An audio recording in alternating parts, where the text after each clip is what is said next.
Bro ஒரு hotel போயிட்டு ஜாங்கிரி வச்சு அதில் தோசை ஊற்றி தர சொல்லி சாப்பிடுங்க ப்ரோ.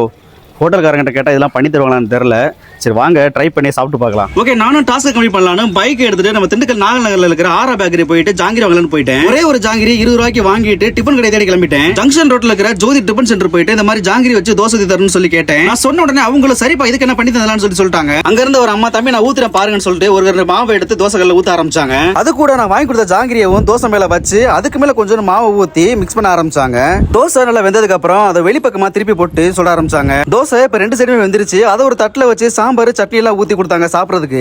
தோசையில சாங்கிரி வச்சு சாப்பிடுறோம், எப்படி காம்பினேஷன் தெரியல. ஃபர்ஸ்ட் பார்க்கும்போது ஜாங்கிரில தோசையை சாப்பிடுறோமா இல்ல தோசையில சாங்கிரி சாப்பிடுறோமா தெரியல. அப்படி இருந்துச்சு. எப்படி நம்ம தோசை எல்லாம் சாப்பிட்டுருக்கோம். இந்த மாதிரி ஸ்வீட் தோசை நான் ஃபர்ஸ்ட் டைம் இப்பதான் சாப்பிடுறேன். நானும் சாப்பிட்டு முடிச்சுட்டு கையை கழுவிட்டு பில்லை கட்டிட்டு கொஞ்சம் தண்ணி குடிச்சிட்டு அங்க இருந்து நம்ம சேனலை சப்ஸ்கிரைப் பண்ணிட்டு அப்படியே கிளம்பிட்டேன். ஓகே மக்களே, நீங்க சொன்ன மாதிரி இந்த டாஸ்க்கை கம்ப்ளீட் பண்ணி முடிச்சிட்டோம். நெக்ஸ்ட் என்ன டாஸ்க் பண்ணணும்னு மறக்காம லைக்கை போட்டு கமெண்ட்ல சொல்லிருங்க.